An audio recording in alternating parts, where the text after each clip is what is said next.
Learn to fight.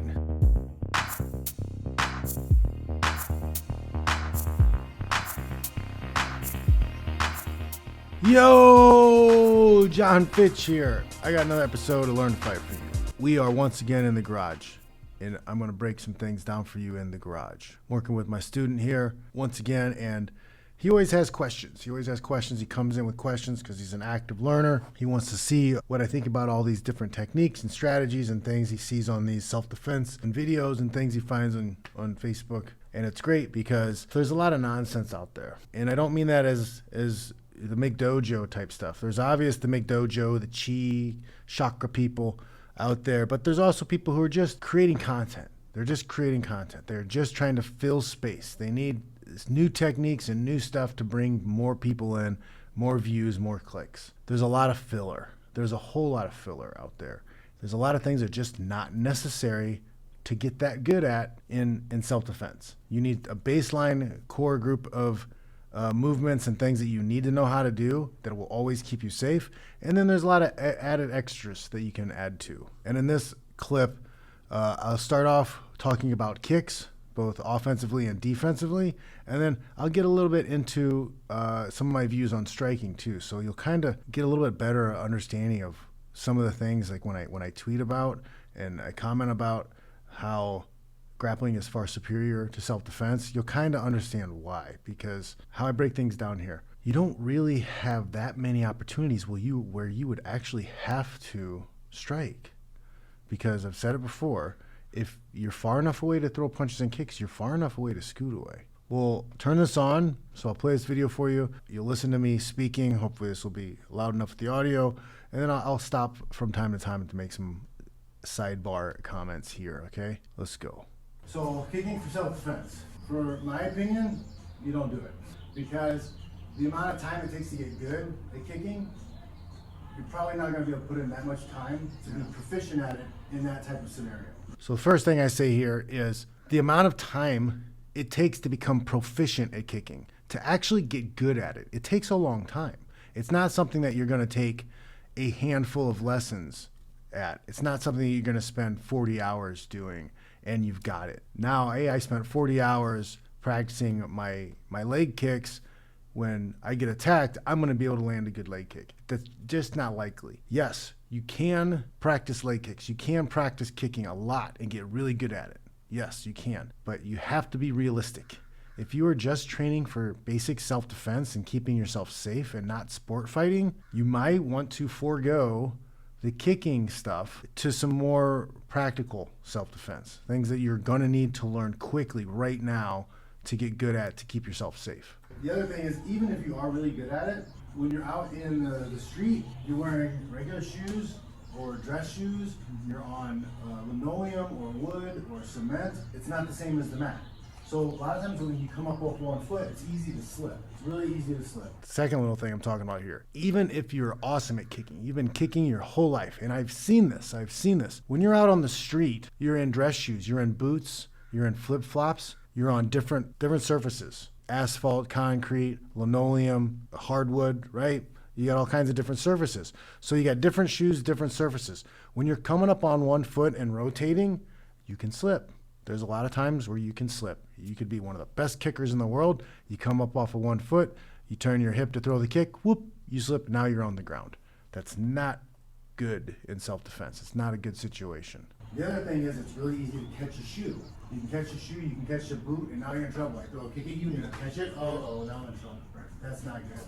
They can just pull it, and I end up tearing my crotch because I'm not flexible enough. Right there, I'm talking about the fact that if you are out in a self-defense situation, you're out on the street, and you throw kicks, you're probably wearing shoes.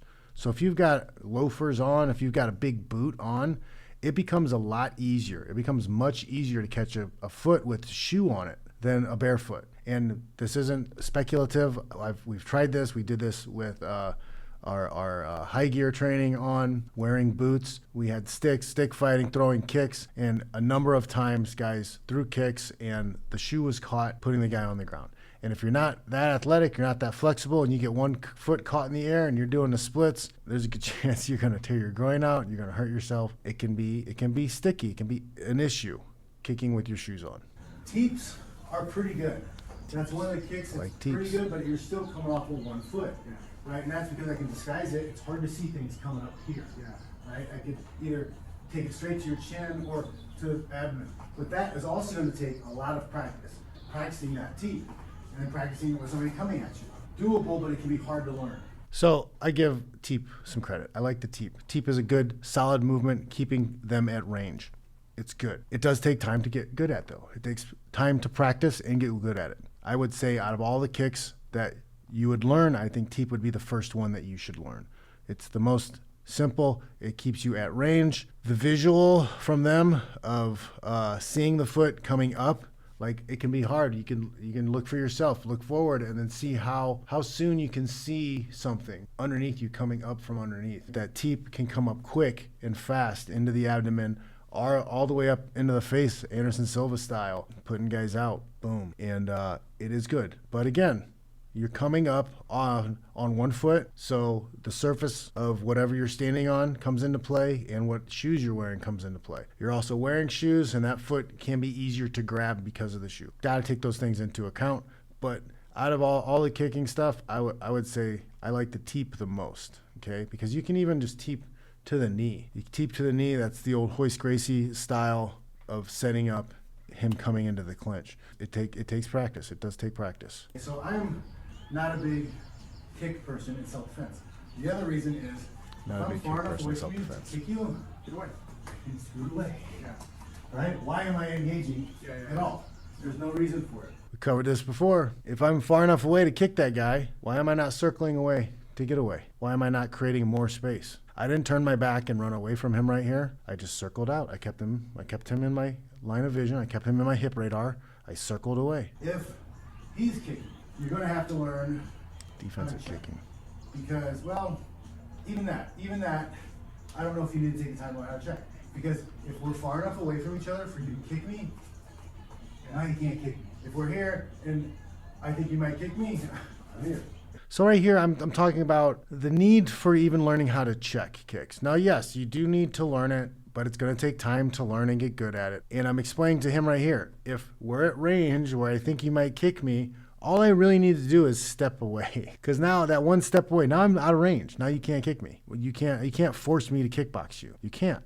I can keep stepping 1 step back. Every time you move forward, I can step 1 step back. We can do that all day long. All day long. You just keep following me and following me and following me. I don't necessarily have to check. So it is a skill that you need to learn, but it's very low on the self-defense necessity chart.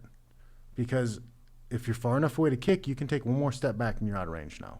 The chances that this person is going to be into range to throw the kick is very small. And if they do, if I'm here and you wind up to start to kick, you're going to wind up to start to kick. I close the distance, I smother you. And I can do this in MMA too. MMA, the low kicks, I'm gonna have to check, right? I have to check coming forward. But I smother when I check there too. I don't just check, you throw, I don't just check here. Because after a while, my leg and shin is gonna get beat up. Yeah. So when I check, I move forward. Now I'm inside, I'm clinching now. Again, if you're throwing body kicks, if you throw it up here, I'm gonna lean into it to take his leg smother, and then I'm working my way into the clinch. Kicking is more sport-based. You can use it, you can get good at it, but in a self-defense situation, it's very unlikely that you're gonna need it or use it. There you go. All right, that's kind of my summation of it. Kicking can be very useful, but it's low priority. It's low priority in self-defense. Right? We're not talking about unsanctioned, right, mutual combat scenarios. We're talking about self-defense. You're probably not going to need kicks. Probably not. If you want to learn them, great, cool. It's something to add on, but it takes time and effort to get good at them. There are other things you probably spend more time on first. My explanation here is, even with the low kicks, the body kicks, high kicks, whatever, I'm pressing forward. I'm smothering. There's no need, and this works for MMA too. This frustrates me a lot. A lot of guys don't do this. You don't have to sit in the pocket and trade. That's something that's kind of mutually agreed on between the two guys who do that in MMA. In boxing and kickboxing, yeah, you're in a sport where that's the sport rules, is to stay kind of in that pocket and hit each other, hit the other guy more than he hits you, right? And then and hopefully knock him out. MMA, you have a lot more options. If this guy tries to throw more than 2 punches at me and get out of the way, like I can close the distance. If he commits to a big kick and he's stepping off, I can move forward. I don't necessarily check it and then counter the check. That's kickboxing. I can smother force clinch every time. Every time they try to land a big kick, every time they dig in to land a big punch, I can still move forward.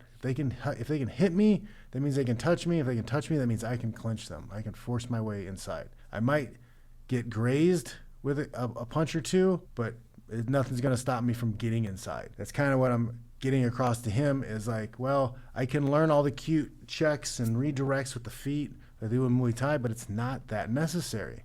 I can smother because I'm allowed to do that in a fight. I'm allowed to do that in self-defense. I don't have to stay in the pocket. I don't have to stay at range. We don't get broken up from the clinch. He goes to hit. I can't get away. I can smother and force him to clinch and fight me in the hand fighting. If they're throwing kicks, I feel it makes it easier for me to close the distance into them.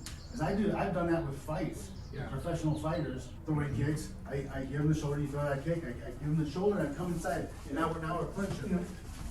All right, now it's clinch work. That's my world. If we're far enough away, and I see you getting ready to throw a kick, that's my defense. Bye. I don't have to be here. Long story short, if you're far enough away to throw punches and kicks, you're far enough away to keep creating space and get away. The only strikes you really need to learn are your straight punches, straight power, and into my jab, because that's how I get away. Like, that's my opening. I want to try to get away there. If you're moving forward, I want to go pop, pop, and then scoot away from you. Yeah. Open hand.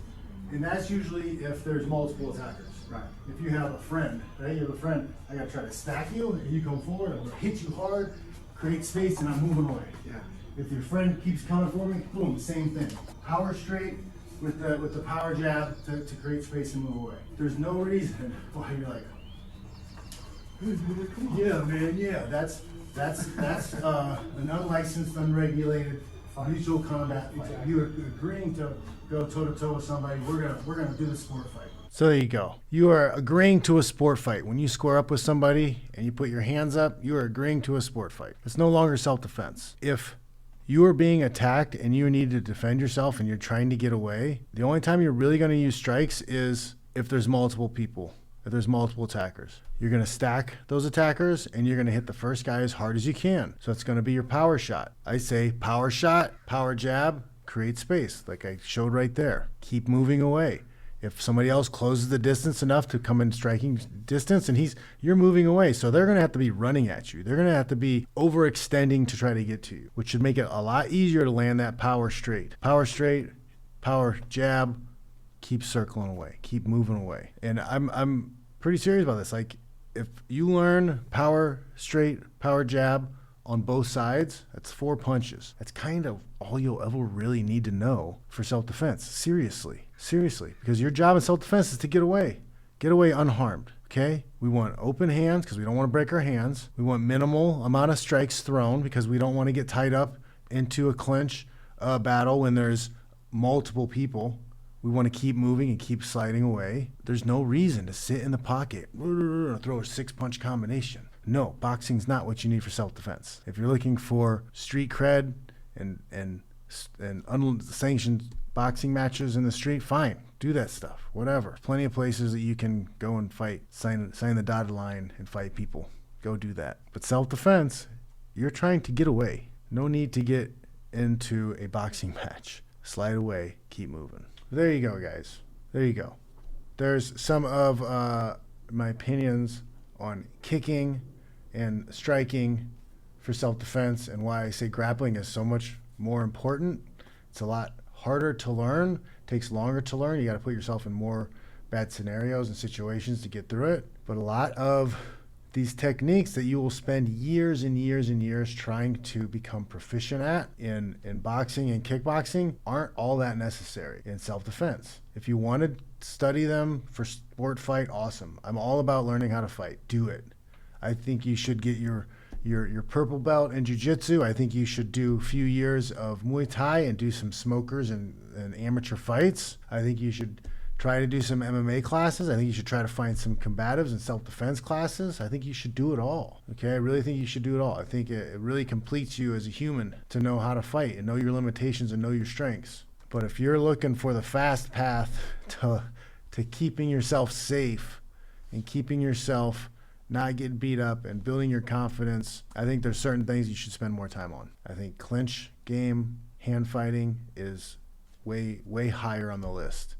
Way higher on the list. There are things that you're going to learn faster and give you more power and more control of the situation than years of Muay Thai and boxing. Seriously. All right, guys, I hope you got something out of that. I hope we got a little bit clearer with some of the things I'm saying. If you got any questions, ask me. And I'm not just a cage fighter who's just talking about cage fighting stuff and how I think cage fighting stuff applies. I've spent over the last decade, like from 2011 to today, I've been developing self-defense stuff. I've been working with people in this field. I've been working with SEALs, Rangers, police officers. I've had training from multiple groups. I've picked and choose the best things that I can find to put together in my programs and the stuff that I teach. We've ran the scenarios. We've done the drills. I've seen what works. This is my best offering with my programs here. Okay, guys? I want to see you guys safe. I want to see the best techniques used because they're the best techniques. Thanks for watching. Make sure you like, share, subscribe. Make sure you're checking out the Fitch Pilled video series. Learn some life lessons. Watch John Fitch Knows Nothing Sunday nights at 7. And then keep an eye out for some more garage sessions. I think I'll put some more garage sessions technique videos up. Just got to get some more editing done. Okay? All right, guys. I'll check y'all later.